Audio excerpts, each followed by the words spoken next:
അപ്പോൾ സ്റ്റാർ ലോക്കിൻ്റെ പുതിയൊരു എപ്പിസോഡിലേക്ക് എല്ലാവർക്കും സ്വാഗതം. അപ്പോൾ കുറച്ച് കാര്യങ്ങൾ പറയാനാണ് ഇന്ന് ഈ വീഡിയോ ചെയ്യുന്നത്. ഒരുപാട് പേര് പേഴ്സണലായിട്ട് എനിക്ക് മെസ്സേജ് അയക്കുന്നുണ്ട് ഇങ്ങോട്ട് വരാൻ താല്പര്യം പറഞ്ഞുകൊണ്ട്. അപ്പോൾ എനിക്ക് അവരോട് പറയാനുള്ളത്, നമുക്ക് നോക്കാം, ഞാൻ ചെയ്യുന്ന, അതായത് നമ്മൾ ചെയ്യുന്ന ഡീറ്റെയിൽസ് ഞാൻ അവർക്ക് പൊതുവെ അയച്ചു കൊടുക്കാറുണ്ട്. അപ്പോൾ അതിനെപ്പറ്റി അവർക്ക് അന്വേഷിക്കാം. എന്നിട്ട് ഇൻട്രസ്റ്റഡ് ആണെന്നെങ്കിൽ മാത്രം നിങ്ങൾ സെലക്ട് ചെയ്താൽ മതി. പിന്നെ ഞാൻ പറഞ്ഞ പോലെ തന്നെ ഇവിടെ നല്ല കഷ്ടപ്പാടായിരിക്കും കേട്ടോ. ഇനിയിപ്പോൾ ഇവിടെ അങ്ങോട്ട് ഒരു 4-5 മാസത്തേക്ക് നല്ല തണുപ്പായിരിക്കും അടുത്ത മാസം മുതൽ. അപ്പോൾ ആ ഒരു സമയത്ത് ഇവിടെ വരാൻ നേരത്ത് ഒരുപാട് സ്ട്രഗിൾ നിങ്ങൾ അനുഭവിക്കേണ്ടി വരും.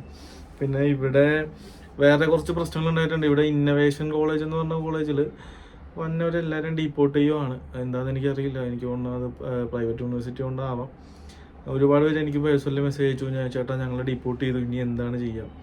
സോറി, ഡീപ്പോർട്ടല്ല, വിസ ക്യാൻസൽ ചെയ്തിട്ട് അവരെ ഇമിഗ്രേഷനിൽ നിന്ന് തിരിച്ചയച്ചു. എന്താ ചെയ്യേണ്ടതെന്ന് ചോദിച്ചിട്ട് കുറേ പേര് എനിക്ക് മെസ്സേജ് അയക്കുന്നുണ്ട്. പിന്നെ അതുപോലെ തന്നെ ലിംഗ്വിസ്റ്റിക് യൂണിവേഴ്സിറ്റി ഇവിടുത്തെ ഗവൺമെൻറ് യൂണിവേഴ്സിറ്റിയാണ്. എങ്കിൽ പോലും എൻ്റെ റൂംമേറ്റ്സ് ഉണ്ട്, അവരുടെ കൂടെ വന്ന കുറച്ച് പേരെ ഇവിടെ നിന്ന് ഡീപ്പോർട്ട് ചെയ്തു. അത് എന്തുകൊണ്ടാണെന്ന് എനിക്കറിയില്ല. പിന്നെ അതുകൂടാതെ തന്നെ കുറേ പേര് എനിക്ക് പേഴ്സണലി മെസ്സേജ് അയക്കുന്ന ഒരു കാര്യമാണ്, ഞങ്ങൾ മറ്റേ 1 ഇയർ വിസയ്ക്ക് ഇവിടെ വന്നിട്ട് ഇതുവരെ ഞങ്ങൾക്ക് വിസ പുതുക്കി തന്നിട്ടില്ല എന്ന് പറഞ്ഞിട്ട്. അത് ഇപ്പോൾ തുള എന്ന് പറഞ്ഞ സ്ഥലത്തുള്ള ആൾക്കാർ എനിക്ക് മെസ്സേജ് അയക്കുന്നുണ്ട്. അതുപോലെ തന്നെ സെൻറ്റ് പീറ്റേഴ്സ്ബർഗിലുള്ള ആൾക്കാർ എനിക്ക് അറിയിക്കുന്നുണ്ട്. ഇപ്പോൾ എനിക്ക് സത്യം പറഞ്ഞാൽ ഇതിൻ്റെയൊക്കെ ഒരു സത്യാവസ്ഥ എനിക്ക് സത്യമായിട്ട് അറിയില്ല. കാരണം നമുക്ക് അറിയാവുന്നുണ്ടെങ്കിൽ നമ്മളത് പറഞ്ഞേനെ. എനിക്ക് എൻ്റെ ഒരു അറിവിൽ ഈ 1 ഇയർ വിസയ്ക്ക് വന്ന ആൾക്കാർ 3 വർഷം വരെ പുതുക്കി കൊടുക്കുമെന്നാണ്. അതിൽ നമുക്ക് ഫസ്റ്റ് 3 മാസത്തെ വിസയാണ് നമുക്ക് അടിക്കുന്നത്.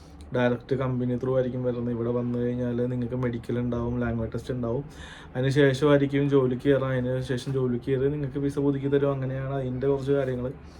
ഏകദേശം 90 വർക്കിംഗ് ഡേയ്സ് ഒക്കെ ഓളം ഉണ്ടെന്ന് തോന്നുന്നു അതിൻ്റെ പ്രോസസ്സിങ് ടൈം. അങ്ങനെ എന്തോ ആണ്. അതിനെപ്പറ്റി കൂടുതൽ എനിക്കറിയില്ല. കാരണം ഞാൻ ചെയ്യുന്ന സെക്ഷൻ വേറെയാണ്, അത് വേറെ സെക്ഷനാണ്. പിന്നെ ഒരുപാട് പേര് സ്റ്റുഡൻറ്റ് വിസേനെ പറ്റി എന്നോട് ചോദിക്കുന്നുണ്ട്. അപ്പോൾ ഞാൻ പറഞ്ഞു, നിങ്ങൾ ജോലി ചെയ്യാനാണെന്നുണ്ടെങ്കിൽ നിങ്ങൾ സ്റ്റുഡൻറ്റ് വിസയിൽ വരരുത്. നിങ്ങൾ പഠിക്കാനാണെന്നുണ്ടെങ്കിൽ നിങ്ങൾ വന്നു, എന്നിട്ട് റഷ്യൻ ലാംഗ്വേജ് പഠിക്കും. റഷ്യൻ ലാംഗ്വേജ് പഠിച്ച് ഫ്ലുവൻ്റ് ആയി കഴിഞ്ഞാൽ നിങ്ങൾക്ക് മാസ്റ്റേഴ്സിന് അപ്ലൈ ചെയ്യാം. മാസ്റ്റേഴ്സിന് അപ്ലൈ ചെയ്ത് കഴിഞ്ഞാൽ നിങ്ങൾക്ക് ഇവിടെ 3 വർഷം ഫ്രീ ആയിട്ട് പഠിക്കാൻ ഗവൺമെൻറ് യൂണിവേഴ്സിറ്റി നിങ്ങൾക്ക് വിസ തരും. അപ്പോൾ അങ്ങനെയൊക്കെ ആണെങ്കിൽ നിങ്ങൾക്ക് ഒരുപാട് ഫ്യൂച്ചറും കാര്യങ്ങളൊക്കെ ഉണ്ടാവും. അപ്പോൾ നിങ്ങൾ അങ്ങനെയൊക്കെ ചെയ്യാൻ ശ്രമിക്കുക. അത് നിങ്ങൾക്ക് കുറച്ചുകൂടെ ബെറ്റർ ഒരു ഓപ്ഷൻ ആയിരിക്കും. പിന്നെ ഞാൻ പറഞ്ഞ പോലെ തന്നെ നമുക്കിപ്പോൾ കമ്പനീസിൽ വെയർ ഹൗസ് ആണെങ്കിൽ ഞാൻ ഓൾറെഡി പറയാം, കുറേ പേര് വെയർ ഹൗസിൻ്റെ ജോലി എന്താണ് എന്ന് ചോദിച്ചിട്ട് എനിക്ക് മെസ്സേജ് അയക്കുന്നുണ്ട്. ഞാനിപ്പോൾ ഈ വീഡിയോയിൽ പറഞ്ഞു തരാം. വെയർ ഹൗസിലെന്ന് പറഞ്ഞു കഴിഞ്ഞാൽ നൈറ്റ് ഷിഫ്റ്റ് ആയിരിക്കും. അതിൽ 12 മണിക്കൂർ ജോലി വരുന്നുണ്ട്. 12 മണിക്കൂർ നമുക്ക് ജോലി ചെയ്യണം അവിടെ. കണ്ടിന്യൂസ് അല്ല കേട്ടോ. നിങ്ങൾക്ക് 2.5 മണിക്കൂർ കൂടുമ്പോൾ റെസ്റ്റ് ഉണ്ടാവും. നിങ്ങൾക്ക് അക്കോമഡേഷൻ ഫ്രീ ആണ്, ട്രാൻസ്പോർട്ടേഷൻ ഫ്രീ ആണ്. ഒരു ദിവസം 2500 to 3000 രൂപ വരെ നിങ്ങൾക്ക് സാലറി ലഭിക്കും. അപ്പം നിങ്ങളുടെ ജോലി അതിൻ്റെ ഉള്ളിൽ കയറി കഴിഞ്ഞാൽ നിങ്ങൾക്ക് ഒരു സ്കാനർ വരും.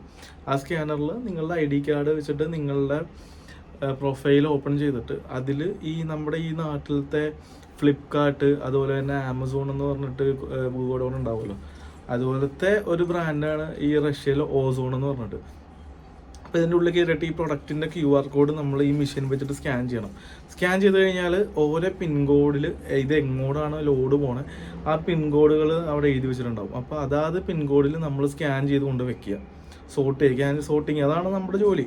വെയർ ഹൗസിൽ അതാണ് പണി വരുന്നത്. അപ്പോൾ ഇതാണ് വെയർ ഹൗസിൻ, ഈ ഓസോൺ പോലത്തെ വെയർ ഹൗസിൻ്റെ ഉള്ളിൽ വരുന്നത്. പിക്ക് ചെയ്യുക, സാധനം പിക്ക് ചെയ്യുക, അതായത് സ്ഥലത്ത് കൊണ്ട് വെക്കുക. ഇതായിരിക്കും ജോലി. കാരണം നമുക്ക് ലാംഗ്വേജ് അറിയാത്തതുകൊണ്ട് അൺസ്കിൽഡ് കാറ്റഗറിയിൽ ചെയ്യാൻ പറ്റിയൊരു ജോലി ഇതാണ്. പിന്നെ നമുക്കുള്ളത് ഫിഷ് ഫാക്ടറിയാണ്. അവിടെ അക്കോമഡേഷൻ ഫ്രീ ആണ്, 3 നേരം ഫുഡ് ഫ്രീ ആണ്. റഷ്യൻ ഫുഡായിരിക്കും. പിന്നെ മോർണിംഗ് ഷിഫ്റ്റ് ആണ്. രാവിലെ 9 മണി തൊട്ട് രാത്രി 9 മണി വരെയാണ് നിങ്ങൾക്ക് വർക്ക് വരുന്നത്. സാലറി 50,000 to 60,000 ആണ് നിങ്ങൾക്ക് കിട്ടത്തുള്ളൂ. അപ്പോൾ അവിടെ എന്താണ് അതിൻ്റെ ഉള്ളിൽ ജോലി എന്ന് പറഞ്ഞു കഴിഞ്ഞാൽ ഫുഡ് പ്രൊഡക്ഷൻ ആയതുകൊണ്ട് തന്നെ ഈ റഷ്യൻസ് കഴിക്കുന്ന സാലഡ് അങ്ങനത്തെ കുറച്ച് കാര്യങ്ങളൊക്കെയാണ് അവിടെ മേക്ക് ചെയ്യുന്നത്. അത് ജസ്റ്റ് പാക്ക് ചെയ്യലാണ് ജോലി വരുന്നത്. പാക്കിംഗ് ജോബാണ്. അപ്പോൾ അങ്ങനത്തെ കാറ്റഗറിയിലാണ് ഇപ്പോൾ നമുക്ക് വേക്കൻസി ഉള്ളത്. അതുപോലെ തന്നെ vegetable factory loading and unloading vacancy ഉണ്ട്. ഇങ്ങനെ 3 കമ്പനിയിലുണ്ട്. ഇപ്പോൾ മെയിനായിട്ട് ഞാനിപ്പോൾ പറയുന്നത് വെയർ ഹൗസിനെ പറ്റിയാണ്. ഒരുപാട് പേര് എന്നോട് പറയുന്നത് വെയർ ഹൗസിനെ പറ്റിയെന്ന് പറഞ്ഞില്ല. അതുകൊണ്ടാണ് ഞാനിപ്പോൾ പറഞ്ഞത്. നിപ്പായിരിക്കും. നമുക്ക് 2.5 മണിക്കൂർ കൂടുമ്പോൾ 15 മിനിറ്റ് അല്ലെങ്കിൽ 20 മിനിറ്റ് തൊട്ട് റെസ്റ്റ് ഉണ്ട്. അപ്പോൾ ഹാർഡ് വർക്കിംഗ് ആയിരിക്കും. അപ്പോൾ നിങ്ങൾ ഇതിനൊക്കെ തയ്യാറാണെന്നുണ്ടെങ്കിൽ നിങ്ങൾ ഇങ്ങോട്ട് വന്നാൽ മതി. ഇവിടെ വന്നു കഴിഞ്ഞാൽ ബാക്കിയുള്ള കാര്യങ്ങളൊക്കെ ഞാൻ സപ്പോർട്ട് ചെയ്ത് തരും. ഓക്കെ, അപ്പോൾ അത്രയൊക്കെ തന്നെ പറയാനുള്ളൂ. ചെറിയൊരു വീഡിയോ ആണ്, ഞാൻ കൂടുതലൊന്നും വലിച്ചൊന്നും നീട്ടുന്നില്ല. ഒരുപാട് കാര്യങ്ങൾ ഇവിടെ ഇനി ഓണാഘോഷ പരിപാടികളുണ്ട്, ഓണത്തിൻ്റെ സെലിബ്രേഷനൊക്കെ ഉണ്ട് റഷ്യയിൽ. അതൊക്കെ ഞാൻ നിങ്ങളിലോട്ട് എത്തിക്കുന്നതാണ് വീഡിയോ. അപ്പോൾ ഞാൻ ഇന്നത്തെ വീഡിയോ വൈൻഡപ്പ് ചെയ്യുവാണ്. അപ്പോൾ ആർക്കൊക്കെ ഇങ്ങോട്ട് വരാൻ താല്പര്യം ഉണ്ടെങ്കിലോ എന്തെങ്കിലുമൊക്കെ നിങ്ങൾക്ക് ഡൗട്ട്സോ അറിയണമെന്നുണ്ടെങ്കിൽ നമ്മളെ കോൺടാക്ട് ചെയ്യാം. എനിക്കറിയാവുന്ന കാര്യങ്ങൾ ഞാൻ പറഞ്ഞുതരാം. ഓക്കെ, അപ്പോൾ വീഡിയോ കൊണ്ട് ഇഷ്ടപ്പെട്ട് കഴിഞ്ഞാൽ സപ്പോർട്ട് ചെയ്യുക, സബ്സ്ക്രൈബ് ചെയ്യുക, കൂടെ നിൽക്കുക. അപ്പോൾ അടുത്ത വീഡിയോയിൽ നമുക്ക് വീണ്ടും കാണാം.